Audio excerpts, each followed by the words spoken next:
প্রিয় ভাই ও বোনেরা, আজ আমরা এমন একটি ঘটনার কথা বলবো যা শুনলে হৃদয় কেঁদে উঠবে আর চোখে পানি চলে আসবে। ঘটনাটি হল কারবালার প্রান্তরে ইমাম হুসাইন রাদিয়াল্লাহু আনহুয়ের শাহাদাত। ইমাম হুসাইন রাদিয়াল্লাহু আনহু ছিলেন রাসূল সাল্লাল্লাহু আলাইহি ওয়াসাল্লামের প্রিয় নাতি। তিনি হলেন জান্নাতের যুবকদের সর্দার। ইসলামের শেষ নবী হজরত মুহাম্মদ সাল্লাল্লাহু আলাইহি ওয়াসাল্লাম ছিলেন এক মহান আদর্শ। তিনি দুনিয়া ছেড়ে যাওয়ার পর মুসলিম উম্মাহর নেতৃত্ব চলে যায় খলিফাদের হাতে। আবু বকর, উমর, উসমান এবং আলী রাদিয়াল্লাহু আনহুম এই চারজন ধারাবাহিকভাবে খেলাফতের দায়িত্ব পালন করেন। এদেরকে বলা হয় খোলাফায়ে রাশিদিন। আলী রাদিয়াল্লাহু আনহু শাহাদাত বরণ করার পরে উনার পুত্র হাসান রাদিয়াল্লাহু আনহু কিছুদিনের জন্য খেলাফতের দায়িত্ব গ্রহণ করেন। পরে মুসলিমদের ঐক্যের জন্য তিনি নিজেই মুয়াবিয়া রাদিয়াল্লাহু আনহুয়ের হাতে ক্ষমতা হস্তান্তর করেন। মুয়াবিয়া শেষ জীবনে তার পুত্র ইয়াজিদকে খেলাফত দিয়ে যান। কিন্তু ইয়াজিদের খেলাফত ছিল বংশগত রাজনীতির সূচনা, যা অনেক সাহাবী গ্রহণ করেননি, বিশেষ করে ইমাম হুসাইন রাদিয়াল্লাহু আনহু। কারণ ইয়াজিদ ছিল জুলুমের পথের অনুসারী। সে ইসলামী আদর্শ মানত না, নেশা করত, পাপ করত।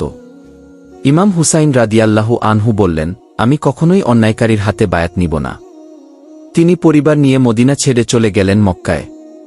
কুফা শহরের মুসলমানেরা হুসাইন রাদিয়াল্লাহু আনহুকে চিঠি দিয়ে বার্তা পাঠান, আমরা ইয়াজিদকে শাসক মানি না, আপনি এসে নেতৃত্ব দিন।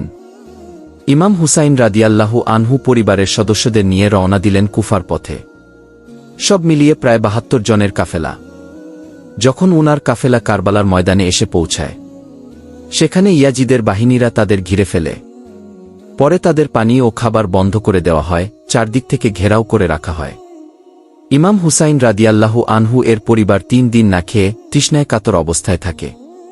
হুসাইন রাদিয়াল্লাহু আনহু ৬ মাসের শিশু আলী আজগরকে কোলে নিয়ে বলেন, পানির অভাবে এই শিশুটি কাঁদছে, আমাকে পানি না দিলেও তাকে একটু পানি দাও।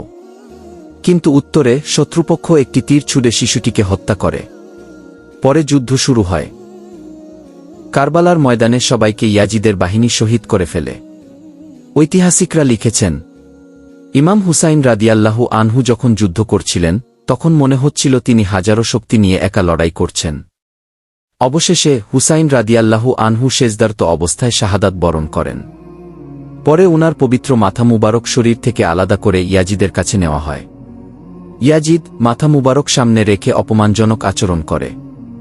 এটি দেখে উপস্থিত একজন সাহাবী বললেন, এই সেই মাথা যাকে আমি রাসূল সাল্লাল্লাহু আলাইহি ওয়াসাল্লামকে চুমু দিতে দেখেছি। দুঃখজনক হলেও সত্য, আজকের সমাজে অনেকেই ইয়াজিদকে হযরত বলে সম্বোধন করে। কিন্তু তার শাসন আমলে ৩টি বড় পাপ সংঘটিত হয়েছিল। ১. নবীজির কলিজার টুকরা ইমাম হুসাইন রাদিয়াল্লাহু আনহু শহীদ হয়েছেন। ২. মদিনা আক্রমণ করে গণহত্যা চালানো হয়েছে। ৩. মক্কায় আক্রমণ ও কাবাঘরে গুলিবর্ষণ করা হয়েছে। আল্লাহ আমাদের সবাইকে সত্যের পথে থাকার তৌফিক দান করুন। ভিডিওটি ভালো লাগলে প্রিয়জনদের সাথে শেয়ার করুন, যেন সবাই ইমাম হুসাইন রাদিয়াল্লাহু আনহু এর শাহাদতের ঘটনা জানতে পারে।